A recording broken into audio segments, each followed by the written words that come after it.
بسم اللہ الرحمن الرحیم۔ السلام علیکم ناظرین، آپ دیکھ رہے ہیں سچ پہ اسپیشل ٹرانسمیشن اشرا رحمۃ اللہ علیہ صلی اللہ علیہ وآلہ وسلم، اور میں ہوں آپ کی میزبان مہوش چودھری، اور میرے ساتھ ہیں اظہر ریاضی صاحب۔ السلام علیکم سر۔ وعلیکم کیسے ہیں آپ؟ جی بالکل ٹھیک، امید کرتے ہیں ہمارے ناظرین بھی ماشاءاللہ خیر و عافیت سے ہوں گے۔ اتنا خوبصورت سلسلہ اشرا رحمۃ اللہ علیہ، خوبصورت ٹرانسمیشن، خوبصورت موضوعات۔ آج کون سا ٹاپک ہے ناظرین کو بتائیں؟ جی جیسا کہ ہم سب جانتے ہیں کہ اشرا رحمۃ للعالمین یعنی حضور پاک کی ولادت باسعادت کے حوالے سے سچ ٹی وی کے 10 پروگرام، اور اس حوالے سے آج دوسرا پروگرام ہمارا۔ بالکل، کل بھی خوبصورت پروگرام ہوا، بہت خوبصورت آغاز ہوا، اور یہ اشرا تو ہے ہی، ربیع الاول کہا جاتا ہے، ویسے ہی اس کا مطلب بہار ہے، اور واقعی یہ دلوں کی بھی بہار ہے، اور ہر شخص اس وقت سرشاری کی کیفیت میں ہے۔ ختم مرتبت کی ولادت ہے، ان کی آمد ہے، تو سرشاری کی فرح و انبساط کی ایک خاص کیفیت ہے جو مومنین کے، مسلمین کے، اور وہ لوگ جو انسانیت اور اعلیٰ قدروں سے محبت رکھتے ہیں، ان سب کے دلوں پر وہ کیفیت اس وقت طاری ہوتی ہے۔ خوبصورت کیفیت ہے، خوشی کی، سرشاری کی، مسرت کی، ذوق کی کیفیت ہے، اور موضوع تو وہی سیرت طیبہ ہے۔ آج رسول پاک ختم مرتبت صلی اللہ علیہ وآلہ وسلم کے اوائل زندگی اور آپ کے بچپن پر کچھ گفتگو ہوگی۔ آپ کی زندگی کا تو ہر حصہ ہمارے لیے اسوہ ہے، خود قرآن کریم نے اسوہ قرار دیا ہے، تو اس پر گفتگو ہوگی آج انشاءاللہ۔ اور ہمارے ساتھ جناب پروفیسر ڈاکٹر عبد الباسط مجاہد صاحب موجود ہیں، ہمارے سچ ٹی وی کی میں کہتا ہوں شان ہے۔ جب سے سچ ٹی وی شروع ہوا تقریباً اسی وقت سے تشریف لاتے ہیں، اور بہت ہی خوبصورت اور پرتاثیر انداز میں حقائق بیان کرتے ہیں۔ کوئی شک نہیں، ویلکم ہمارے کرتے ہیں آپ کو ساتھ ڈاکٹر صاحب۔ ہمارے ساتھ ایک اور شخصیت ہیں جناب مولانا مرزا حسین صابری صاحب۔ آپ ہمارے ملک کے نامور عالم دین اور نامور خطیب ہیں، پورے پاکستان میں آپ کی تقاریر ہوتی ہیں، اور آپ کی ایک خاص پہچان اتحاد بین المسلمین کے لیے آپ کی کاوشیں ہیں، مسلمانوں کو قریب کرنے کے لیے، اور علمی حوالے سے، نہ صرف عملی حوالے سے بلکہ علمی حوالے سے آپ خوبصورت خطابات کرتے ہیں۔ بہت شکریہ تو دونوں مہمانوں کو خوش آمدید کہتے ہیں جی۔ اور راشد غوری صاحب تو ہمارے ملک کے مانے ہوئے نعت خوان ہیں، اور آج اس کا مظاہرہ بھی کریں گے۔ ماشاءاللہ ماشاءاللہ۔ تو پروگرام کا آغاز حمد باری تعالیٰ سے کرتے ہیں، پھر بسم اللہ کیجیے راشد صاحب۔ گفتگو کی جانب جناب ڈاکٹر عبد الباسط مجاہد صاحب قبلہ، 10 دن کا ہمارا یہ پورا پروگرام سیریز اور نشریات آج رسول پاک کی زندگی کے ابتدائی حصے سے متعلق، کل ہم نے آپ کی ولادت اور آپ کے آباء و اجداد سے متعلق گفتگو کی، وہ فرمائیے گا۔ اور 12 سے 17 ربیع الاول پوری دنیا میں ہفتہ وحدت بھی منایا جاتا ہے، اس حوالے سے بھی ہم چاہیں گے کہ پریکٹیکلی ظاہر ہے وحدت بھی رسول پاک کی ذات کے گردی ہوگی، کیونکہ مسلمانوں کی تمناؤں کا مرکز اور خود رب پاک کی منشا بھی یہی ہے کہ مسلمان رسول پاک کی ذات کو ماڈل بنائے۔ بسم اللہ الرحمن الرحیم۔ سچ کی روایت اور اس روایت کے پاسدار آپ سب لوگ، اور ماشاءاللہ یہ پورا اشرا، اور ویسے تو یہ کہا جائے کہ ہر دن، ہر لمحہ نبی اکرم صلی اللہ علیہ وآلہ وسلم کی شان اور آپ کا مقام بیان کرنے کے لیے ناکافی ہے۔ میں یہ سمجھتا ہوں کہ یہ قابل ستائش ہے یہ بات کہ نبی کریم صلی اللہ علیہ وسلم کی زندگی کو ہم نہ صرف اس کا تذکرہ کریں بلکہ اس خوشبو سے اپنے قلوب کو، اذہان کو معطر کریں، اور سچ سویرا اور سچ ٹی وی یہ موقع فراہم کر رہا ہے، میں اس پر شکر گزار ہوں۔ اس وقت جو امت کو سب سے بڑا چیلنج جو ہے جس کا سامنا ہے وہ یہ ہے کہ افتراق ہے۔ صحیح بات۔ اور اگر ہم نے سیرت سے رہنمائی لینی ہے تو قرآن عظیم جیسے کہتا ہے کہ وَاعْتَصِمُوا بِحَبْلِ اللَّهِ جَمِيعًا وَلَا تَفَرَّقُوا، اور نبی کریم صلی اللہ علیہ وسلم کی تعلیمات میں ہمیں بتایا گیا کہ آپ کی بعثت کا ایک مقصد یہ تھا کہ انسانیت آگ کے گڑھے کے کنارے آ پہنچی تھی، تو اس سے بچانے کے لیے جو نسخہ بتایا گیا وہ اتحاد کا بتایا گیا، وحدت کا بتایا گیا، یہ وہ امت ہے جو اللہ رب العزت پر، نبی اکرم صلی اللہ علیہ وآلہ وسلم کے خاتم النبیین ہونے پر اور روز قیامت پر ایمان رکھنے والی ہے. تو ہماری تو بہت ساری چیزیں ایسی ہیں، بلکہ ساری چیزیں ایسی ہیں بنیادی، کہ جن پر ہمیں ایک دوسرے کے ساتھ وقت کو گزارتے ہوئے جو امت کو اس وقت مسائل کا سامنا ہے اس کو فیس کرنے کے لیے سیرت سے رہنمائی لینے کی ضرورت ہے. جی بہت بہت خوب. جناب مولانا مرزا حسین صابری صاحب، آپ کی تو پہچان ہی پورے پاکستان میں اتحاد بین المسلمین کی تقاریر ہیں. آپ نے عملی طور پر بھی اور علمی طور پر بھی مسلمانوں کو قریب کیا ہے، اور وہ جو اتحاد بین المسلمین کی فکری بنیادیں ہونی چاہیے وہ آپ اکثر بیان کرتے ہیں اپنی تقاریر میں، تو میں چاہ رہا ہوں وہ آپ بیان کیجیے گا. بسم اللہ الرحمن الرحیم. نوع انسانی کو اللہ تعالیٰ نے ایک ہی پدر و مادر سے پیدا کر کے وحدت کا پیغام دیا. اسی بشر کے اندر ایک ہی روح پھونک کے مزید قریب تر کر دیے. جب رحمت للعالمین تشریف لے آئے، وَاعْتَصِمُوا بِحَبْلِ اللَّهِ جَمِيعًا وَلَا تَفَرَّقُوا کا پیغام لے کے آئے، اور پوری انسانیت کے لیے ایک کلمہ لے کے آئے. لہٰذا یعنی فرقے تو بہت ہیں، لیکن ہر فرقے کا نبی الگ نہیں ہے، ایک ہی نبی ہے. فرقے بہت ہیں لیکن ہر فرقے کے لیے اسی نبی کے جو صحابہ کرام ہیں، ہر فرقے کا الگ الگ صحابہ نہیں ہے. اسی نبی کے یعنی صحابہ کے ہر فرقہ احترام بھی کرتا ہے اور ان کا ذکر خیر بھی کرتا ہے. اسی ایک نبی کی اطرت سے متمسک ہے، اسی ایک نبی کے دکھائی ہوئے قبلے کی طرف سارے ساجد عابد ہیں. کلمہ ہمارا ایک، دین ایک. قبر میں بھی وہی پوچھا جائے گا، وہی ہم نے جواب دیا. بڑی آپ نے صحیح بات کی کہ جب ہم آل کی بات کرتے ہیں اور اصحاب کی بات کرتے ہیں تو وہ انہی نبی کے ہیں، تو نیوکلیس تو نبی کی ذات ہوئی اس چراغ کی ارد گرد جو شمع روشن ہیں، آل نبی، اصحاب نبی، انصار نبی، امت نبی، ازواج نبی، یہ سارے شمع یعنی پروانے ہیں اس شمع کے ارد گرد. جب اس طرح اللہ تعالیٰ نے ہمیں جوڑا ہے تو ذرا سی بھی اگر اس اخلاق کے پیکر سے ہم سبق لیں کہ سنگ دل شخص کے بھی دل میں اتر جاتے تھے. اس کے بغیر وحدت ممکن نہیں ہے. برداشت ہے نا، دوسرے کو عزت دینا. سنگ دل شخص کے بھی دل میں اتر جاتے تھے، نیک کردار سے اور گوہر گفتار کے ساتھ. ہمیں بریک لینا ہے، بریک کے بعد یہ اشعار مکمل کریں گے انشاءاللہ. ناظرین، بہت ہی خوبصورت گفتگو کا آغاز ہو چکا ہے. اس سلسلے کو ہم آگے بڑھائیں گے، لیکن اس بریک کے بعد ہمارے ساتھ رہیے گا.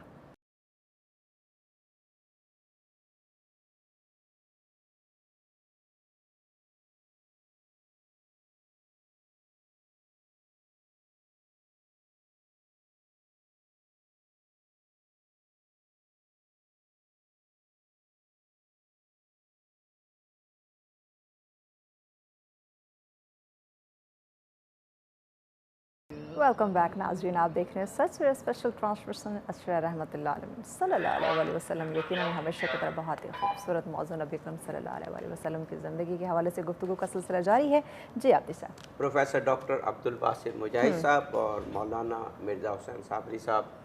خوبصورت پرتاثیر گفتگو فرما رہے ہیں، اور رسول پاک کی ذات سے وابستہ جو بہت اہم روایات اور سنتیں ہیں ان میں ایک اتحاد امت ہے، بلکہ اتحاد انسانیت ہے،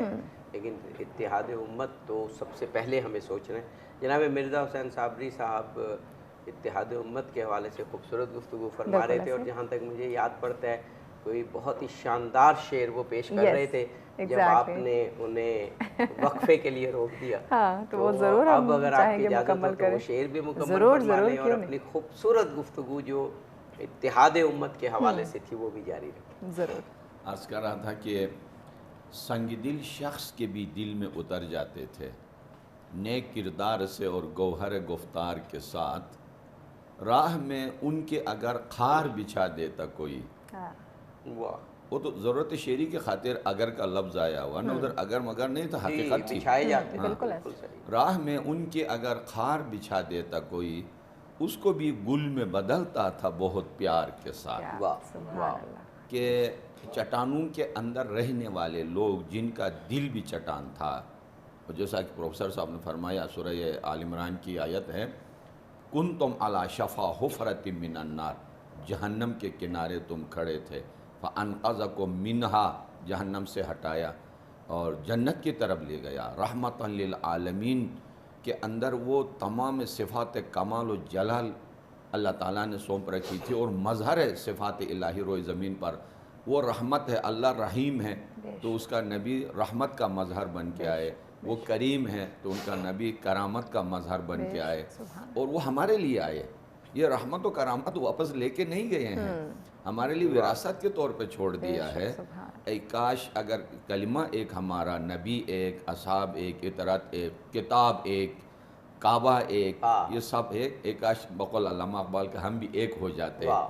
جس کے لیے یعنی ہم سب کی ذمہ داری، علماء کی ذمہ داری ہے، اور خاص کر آپ جو آواز بن کے میڈیا کے، اور خاص کر سچ ٹی وی جو ایسے اچھے پروگراموں کا شرف جسے یعنی اللہ نے عطا کیا ہے، اگر ہو جائے تو وہ دن دور نہیں کہ شیر و شکر بن جائے، کیونکہ اس ملک کے اندر ہم نے اسی میں یہیں پہ جینا ہے اور یہیں پہ مرنا ہے، مر کے یہیں پہ دفن بھی ہونا ہے، قیامت کے دن بھی یہیں سے اٹھنا ہے مل کے،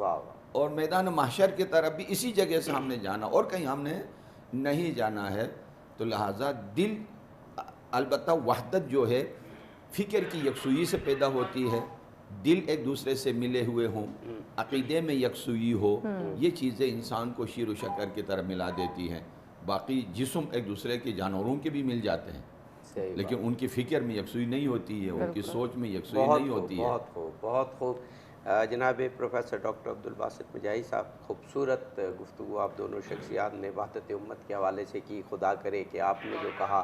جو جناب قبلہ صابری صاحب نے کہا، وہ ہمارے دلوں میں اتر جائے، اور واقعی اتحاد فکر اور یگانگت ہم میں پیدا ہو جائے۔ ڈاکٹر صاحب، حضور پاک کے جب ہم ذکر کرتے ہیں کہ آپ کی زندگی ہو، آپ کی پیدائش سے پہلے ایون آپ کے آبا و اجداد کی زندگی ہو، پھر آپ کی ولادت کے اوقات ہوں، یعنی لمحات ہوں، وہ سعادت بخش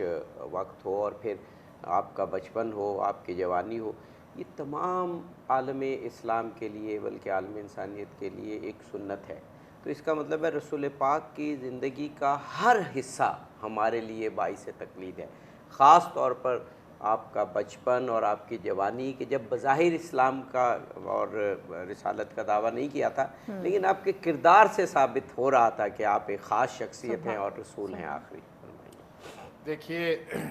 اللہ کریم نے جو کلام الہی میں ہمیں بتا دیا کہ لَقَدْ كَانَ لَكُمْ فِي رَسُولِ اللَّهِ أُسْوَةٌ حَسَنَةٌ، آپ کی ذات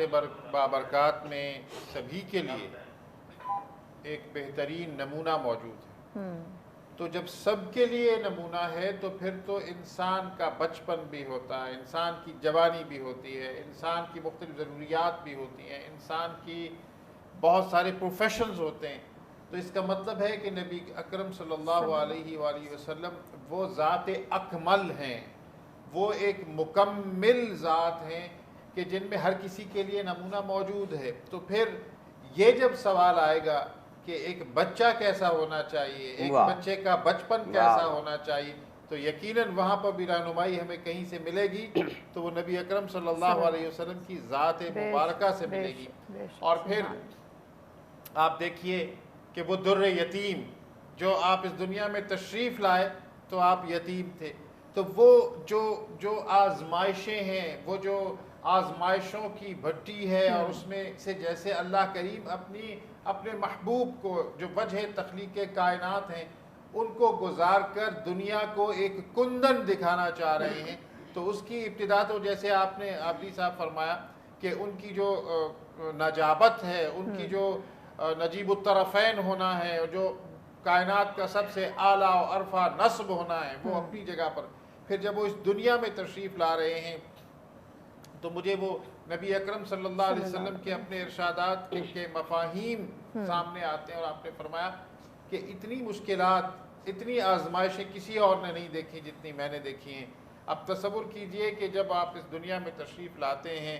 اور اب وہ پوری کائنات جیسے گویا تھمی ہوئی تھی، اور اس میں ایک بہار آتی ہے، ایک خوشبو پھیل جاتی ہے، ایک روشنی اور نور جو ہے وہ نظر آتا ہے، اور حضرت آمنہ رضی اللہ تعالی عنہا جو فرماتی ہیں کہ وہ ایک بقع نور بن جاتا ہے، وہ ایک دودھیا سا منظر آ جاتا ہے، اور پھر وہ کیا اللہ تعالیٰ نے نصیب کیا اس کائنات کو. اور خود اللہ تعالیٰ فرماتے ہیں کہ لقد من اللہ علی المؤمنین، کہ یہ اصل میں اللہ کریم نے احسان کیا ہے مومنوں پر کہ ان کے اندر انہی میں سے رسول عنایت کیا ہے. آپ دیکھتے ہیں کہ پھر آتش کدائے فارس جو ہے وہ بجھ جاتا ہے، اور جو اس وقت کی باقی سپر پاورز ہیں ان کو بھی اس کا اثر جو ہے نا وہ محسوس ہوتا ہے، ان کے کنگرے گر جاتے ہیں. آخر وہ کیا منظر ہوگا ذرا چشم تصور سے ہم دیکھتے ہیں. سبحان اللہ، کیا خوبصورت آپ کی ولادت باسعادت کا نقشہ کھینچا. اب جی چاہتے ہیں اگر آپ کی اجازت ہو بالکل جی، کیوں ایک نہیں، نعت کی طرف چلتے ہیں، پھر ٹائم بچا تو گفتگو بھی کریں گے. جی راشد صاحب بسم اللہ کیجیے.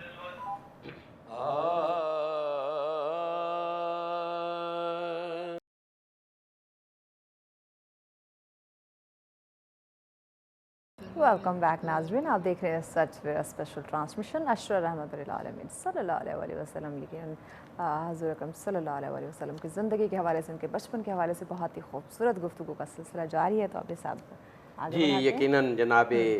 پروفیسر ڈاکٹر عبدالباسط مجاہد صاحب اور جناب مولانا مرزا حسین صاحب ہمارے ساتھ ہیں. جناب پروفیسر صاحب، حضور پاک کی جب ہم بچپن کی بات کرتے ہیں تو خود ظاہر ہے کہ بچپن کا جو ادب ہوتا ہے وہ بہت اہم ہے، اور ہمیں بھی یاد ہے کہ بچپن میں جو ہم نے کہانیاں پڑھی تھیں، بچپن میں جو ہمیں باتیں بتائی گئی تھیں، وہ اب تک نقش ہیں ہمارے دلوں پر، اور وہ عادات جو ہم میں راسخ ہوئیں اور اچھی عادات وہ اب تک رہتی ہیں. تو ایک تو خود بچوں کے ادب کے اور بچوں کی تربیت کے حوالے سے، پھر خود ہمارے والدین اور نانا نانی دادا دادی، ان کے لیے حضرت عبدالمطلب کا اسوہ، پھر حضرت ابو طالب نے جس طرح رسول پاک کو پالا، وہ بہت اہمیت رکھتا ہے. یعنی وہ چیزیں ہمارے جو مربی حضرات ہیں، جیسے میں نے کہا دادا دادی نانا نانی چچا چچی، جو ہمارے مقدس رشتے ہمارے خاندانوں میں ہوتے ہیں، ان کے لیے بہت زیادہ اہم ہے. اور پھر اس میں جو آپ کا بچپن کا ذکر آتا ہے تو حضرت حلیمہ سعدیہ کا نام ہم اگنور نہیں کر سکتے. اس حوالے سے فرمائیے. دیکھیے یہ تو اللہ تعالیٰ نے جب کسی کو شان عطا کرنی ہوتی ہے تو وہ پھر جو سب سے بڑی شان ہیں ان کے ساتھ نسبت قائم ہو جاتی ہے. اور یہاں میں ناظرین کے گوش گزار کرنا چاہوں گا کہ یہ جو لفظ عرب ہے، یہ عرب کا مطلب فصیح اللسان ہے، بلاغت اس کے اندر ہے. اور اس وجہ سے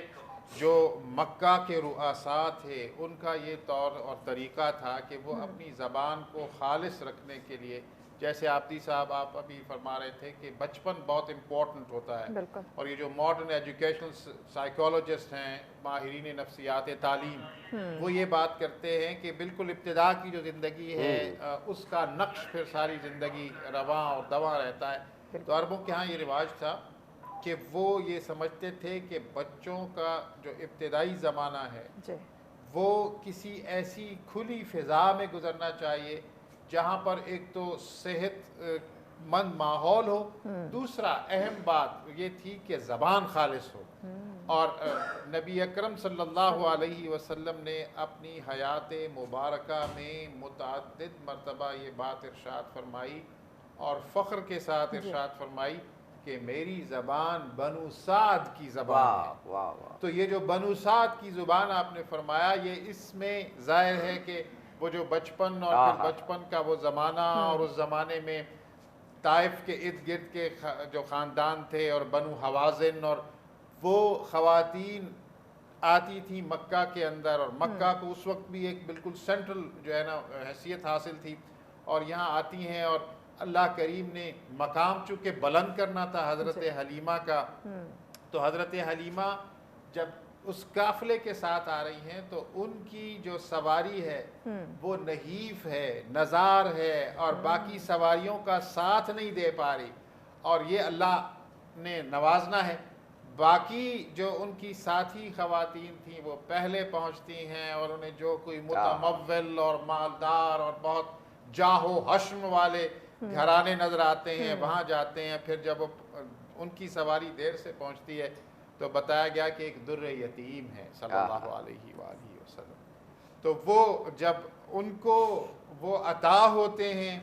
تو پھر کیا ہے کہ وہی سواری جو سب سے پیچھے تھی وہ اب اس طرح جیسے صحت مند اور تنو مند اور وہ اس طرح سے سب سے آگے وہ سواری، اور پھر نبی اکرم صلی اللہ علیہ وسلم کی نسبت قائم ہونا اس گھرانے کے ساتھ، تو رزق کا برسنا، اور پھر وہ جو ہر طرح کا جو برکت کا تصور ہے وہ ساری برکات ملنا شروع ہو جانا، اور پھر نبی اکرم صلی اللہ علیہ وآلہ وسلم کا کس طرح سے خیال رکھنا، آپ کے رضائی جو بہنیں ہیں،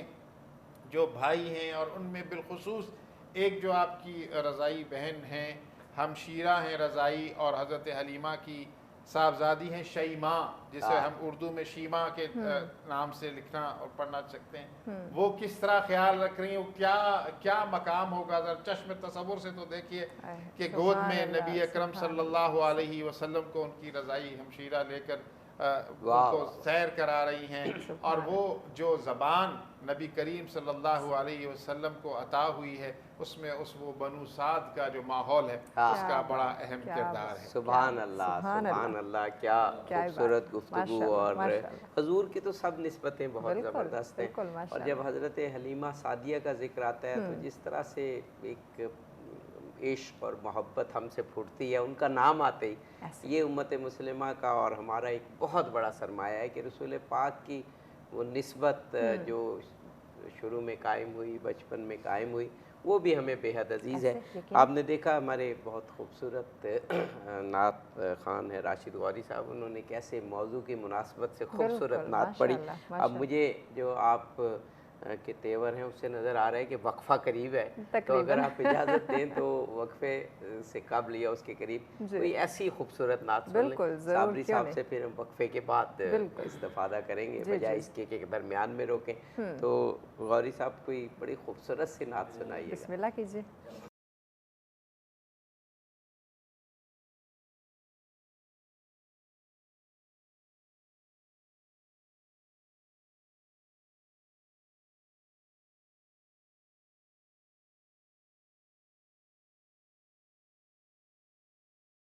ویلکم بیک ناظرین، آپ دیکھ رہے ہیں سچ فیر اسپیشل ٹرانسمیشن نشر رحمت للعالمین صلی اللہ علیہ وسلم۔ یقیناً نبی اکرم صلی اللہ علیہ وسلم کی زندگی کے حوالے سے بہت ہی خوبصورت گفتگو کا سلسلہ جاری ہے، تو یقیناً ہم اس سلسلے کو ضرور آگے بڑھائیں گے۔ آپ بھی سب مہمانوں کو تعارف بھی کروا دیجیے ایک بار۔ جی، پروفیسر ڈاکٹر عبدالباسط مجاہد صاحب اور جناب مولانا مرزا حسین صابری صاحب خوبصورت گفتگو کر رہے ہیں، راشد غوری صاحب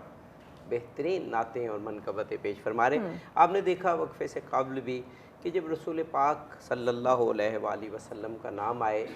تو پھر کچھ شخصیات کا نام ناگزیر ہو جاتا ہے، ان کا ذکر ہو، ان کے والدین کریمین کا ذکر نہ ہو، حضرت عبد المطلب علیہ السلام کا ذکر نہ ہو، اور پھر وقفے سے قبل خوبصورت منقبت پڑی حضرت ابو طالب علیہ السلام، ان کا ذکر نہ ہو، حضرت حلیمہ سعدیہ کا ذکر نہ ہو، تو بات مکمل نہیں ہوتی جو رسول اللہ سے جن کی نسبتیں تھیں۔ اسی طرح ایک اور شخصیت ہے جن کو رسول اللہ سے بہت بڑی اور بہت زیادہ نسبت تھی، اور جن کی طویل زندگی بہت ہی بابرکت اور باسعادت ہے، لیکن افسوس کی بات ہے کہ ہم ان کا ذکر بہت کم کرتے ہیں، بلکہ بعض ناظرین سنیں گے تو ان کو حیرانی ہوگی کہ یہ بھی ایک نام ہے، حضرت ام ایمن۔ حضرت ام ایمن جو تھیں اتنی بزرگ اور بڑی شخصیت تھیں، حضرت عبداللہ کی کنیز تھیں، رسول پاک کو ملی، بعد میں ان کو رسول پاک نے آزاد کیا، آپ کی شادی ہوئی، اور آپ نے اپنی اولاد، جوان اولاد اسلام پر قربان کی ایک جنگ میں، جنگ احد ہو، جنگ حنین ہو، آپ نے جا کے وہاں پر فور فرنٹ پہ وہ رہیں اور رسول پاک کی حفاظت کی، ابھی بیان کریں گے۔ اور بھی کیا کیا خدمات ہیں حضرت ام ایمن کی، ولادت سے لے کے حضور پاک کی اور وفات تک، وفات کے بعد تک زندہ رہیں۔ جناب مولانا مرزا حسین صابری صاحب اتنی بڑی شخصیت، میں تو جب پڑھ رہا تھا تو میرے ذہن کے دریچے کھل رہے تھے، اور ان کی سعادت پر میں حیران و پریشان تھا کہ کتنی بڑی شخصیت اور کتنی بڑی سعادت، حضرت ام ایمن۔ بسم اللہ الرحمن الرحیم۔ تاریخ میں کچھ شخصیات ایسی ہیں کہ جن کا چرچا یعنی کافی ہوا، مورخین نے، محدثین نے ان پر قلم فرسائی کی۔ کچھ شخصیات ایسی ہیں جو پردے خفا کے اندر رہی ہیں، کہ جن کا جتنا ان کا ذکر ہونا چاہیے تھا اتنا ان کا ذکر نہیں ہوا. ان میں سے خواتین میں حضرت ام ایمن ہیں اور آپ نے بہترین خلاصہ بھی پیش کیا. ان کا تعلق تھا حبش سے جی جی اور کنیز تھی. اکثر ایسا ہوتا ہے کہ مثلا جب ایک کنیز کسی کے یعنی اس میں ہے نوکری میں، جب اصل مالک چلا جاتا ہے دنیا سے، اگر اس فیملی کو ان کے آداب کو، ان کے اطوار اخلاق کو اگر پسند نہیں کرتی ہے تو وہ دور ہو جاتی ہیں، چلی جاتی ہیں. لیکن حضرت عبداللہ کے وفات کے بعد اس باوفا خاتون نے اس گھرانے کو نہیں چھوڑا، حالانکہ حضور نے آزاد بھی کر دیا، آزاد بھی کر دیا تھا، اور دل و جان سے وہ خدمت کرنے لگی. حتیٰ یعنی مکی زندگی میں حضرت جعفر طیار کی سربراہی میں جب پہلا کاروان حبش کی طرف گیا تو وہاں بھی ساتھ چلی گئی، وہاں بھی یعنی ان کی بڑی خدمات ہیں. اور اس سے قبل جب حضرت آمنہ سلام اللہ علیہ کی وفات ہوتی ہے تو مقام ابوا سے جو مکہ سے باہر تھا، آپ ہی رسول پاک کو مدینہ ادھر آتا لائی. تو یعنی حضرت حلیمہ سعدیہ نے تو واقعاً ان کا احسان ہے پوری امت اسلامیہ کے اوپر، لیکن ان کے ابتدائی 2 سال کی زندگی جو رضاعت کی زندگی ہوتی ہے، اس کے بعد حضرت آمنہ کی حیات میں بھی اور ان کے وفات کے بعد بھی جس ماں نے اس گوہر نایاب کو، اس نگین عالم امکان کو اپنے خون جگر سے پالا ہے اور رونق دی ہے، وہ حضرت ام ایمن ہے. حضور کی حدیث بھی ہے کہ میری ماں کے بعد جو میری ماں ہے وہ ام ایمن. جی اتنی بڑی حدیث ہے اور نام اتنا پیارا ہے،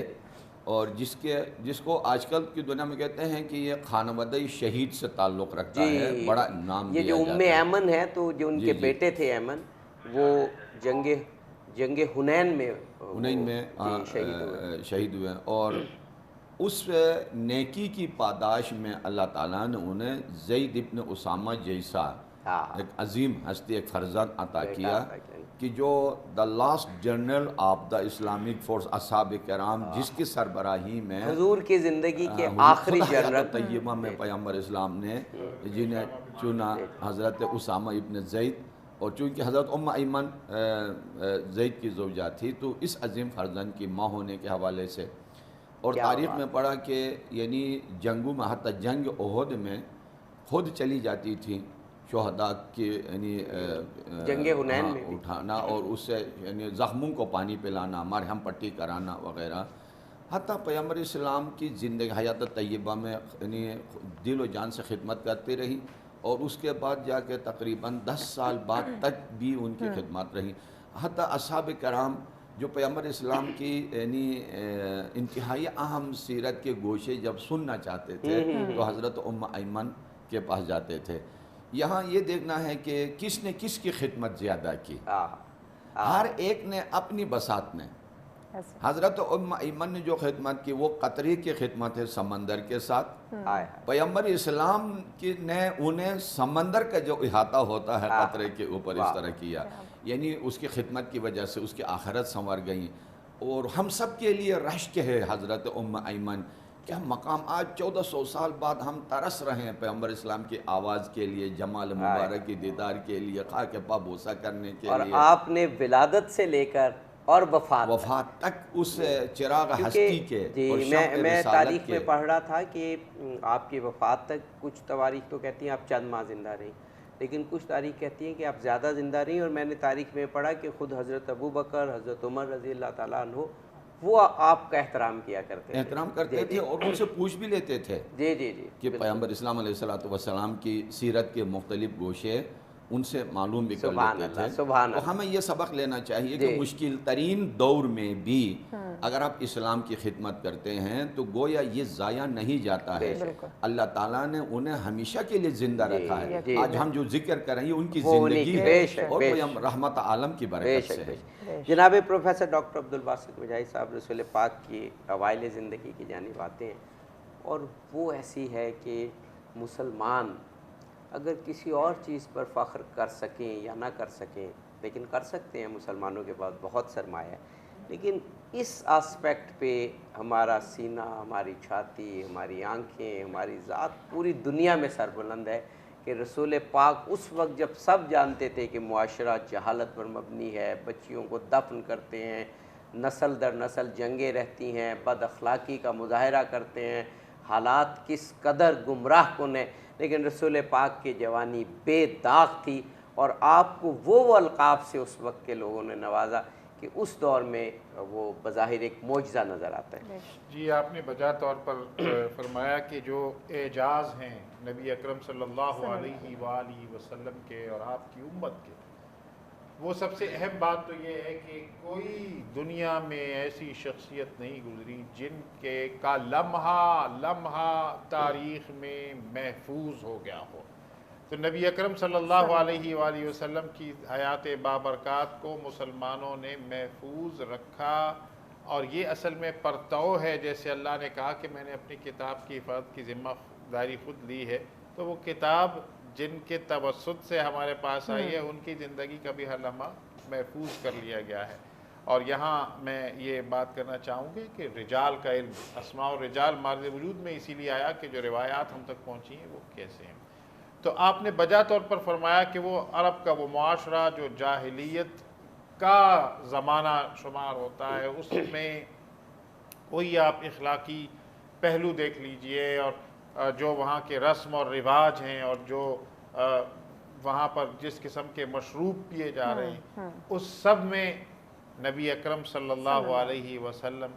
ہمیں بالکل ایک روشن ستارے کی طرح نظر آ رہے ہیں، جس کی چمک اور دمک سے آنکھیں خیرہ ہوتی چلی جا رہی ہیں، اور آپ کا احترام، آپ کا وقار، آپ کی جو شخصیت کا نکھار ہے وہ تو آپ کے اس دنیا میں تشریف لانے سے پہلے سے ہی حویدہ ہے اور ہمیں نظر آتا چلا جا رہا ہے۔ اور اس موقع پر جو بات میں آپ کو عرض کرنا چاہوں گا کہ یہ جو صداقت اور امانت اور شجاعت، یہ سارے پہلو ہمیں بڑے نکھرتے ہوئے آپ کی ابتدائی زندگی میں ہی ہمیں نظر آ رہے ہیں۔ بریک پہ جانا ہے ہمیں، تو ماشاءاللہ کیا ایمان افروز گفتگو ہو رہی ہے، واقعی ایمان تازہ ہو جاتا ہے اور روحوں میں اترنے والی گفتگو ہے۔ یقیناً تو یہ خوبصورت گفتگو کا سلسلہ اسی طرح سے ناظرین جاری رہے گا، لیکن ایک شارٹ بریک کے بعد ہمارے ساتھ رہیے۔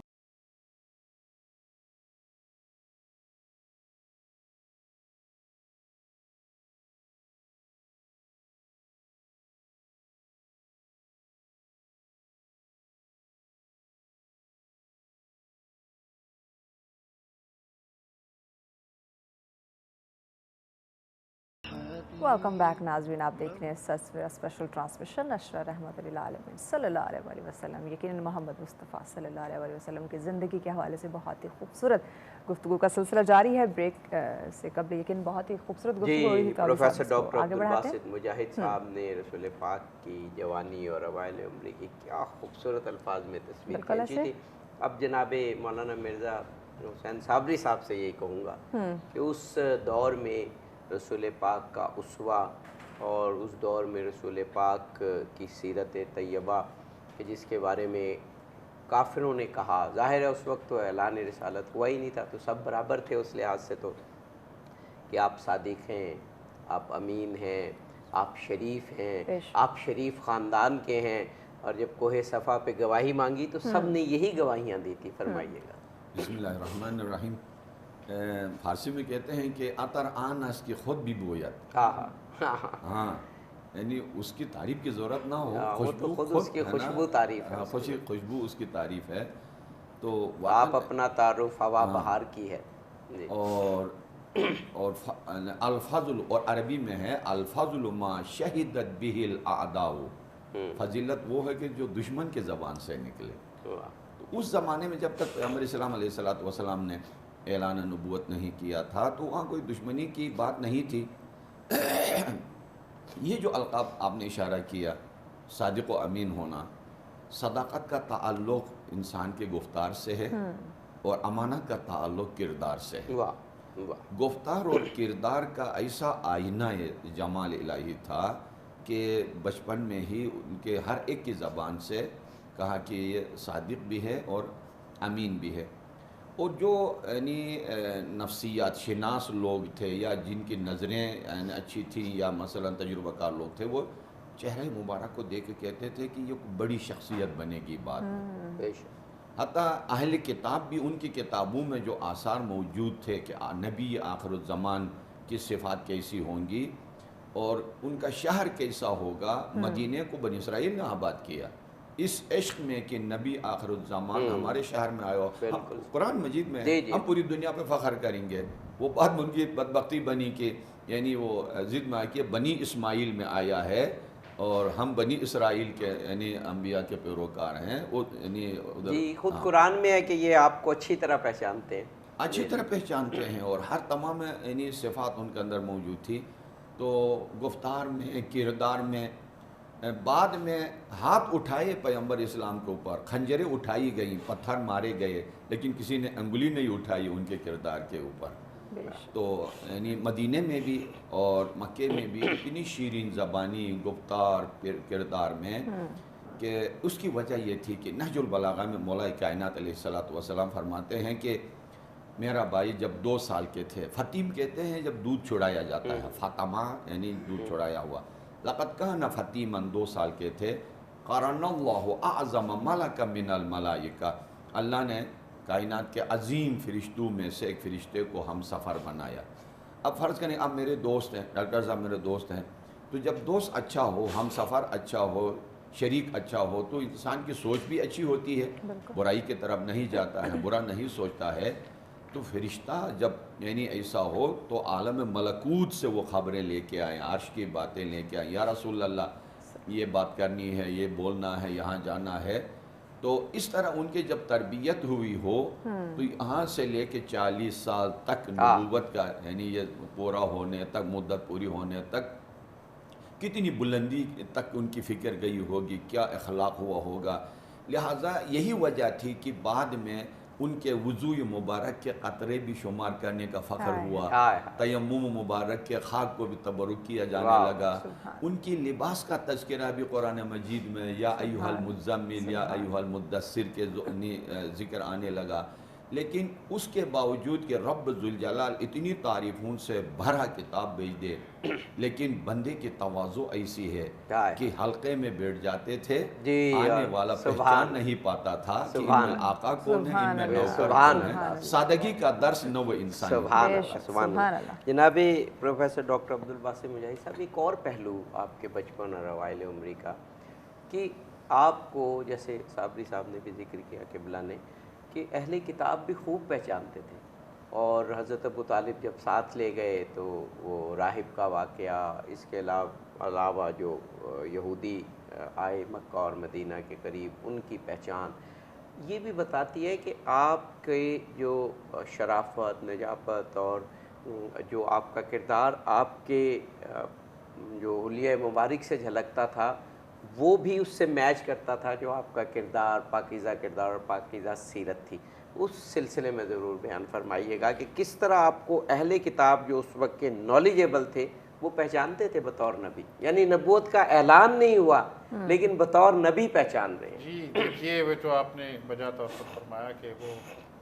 کیا منظر ہوگا, کیا شان ہوگی کہ حضرت ابو طالب اپنے عزیز از جان بھتیجے جن کو انہوں نے اپنی جان اور اولاد سے زیادہ محبت کے ساتھ رکھا, اور وہ نسبتیں کیا ہیں. آپ دیکھیے کہ حضرت زبیر اور حضرت ابو طالب اور حضرت عبداللہ ایک اب سگا بھائی جسے ہم اپنی زبان میں کہتے ہیں, ویسے تو ایک باپ کی اولاد ہوتی ہے, تو وہ ساری نسبتیں موجود ہیں. تو وہ جب سفر پر جاتے ہیں تجارت کے تو نبی کریم صلی اللہ علیہ وآلہ وسلم کو ساتھ لے کے جاتے ہیں. بے شک. اور وہ بحیرہ راہب کا واقعہ ہے, وہ عبادت گزار انسان تھا اور لوگ صرف دور سے دیکھا کرتے تھے کہ یہاں پر وہ راہب جو ہے نا وہ اپنے عبادت اور زہد میں محفوظ ہے, وہ باہر نہیں آیا کرتے تھے. اور پھر جب یہ قافلہ آ کر رکتا ہے تو وہ باہر بھی آتے ہیں, اور پھر انہیں جو آپ فرما رہے ہیں عابدی صاحب کے جو آثار اور آپ کے بارے میں جو پہلی کتابوں میں تورات میں اور انجیل میں ذکر تھا, اس کی جو علماء تھے وہ اس بات کو جانتے تھے. تو وہ کیا ہوتا ہے کہ وہ اپنے اس جو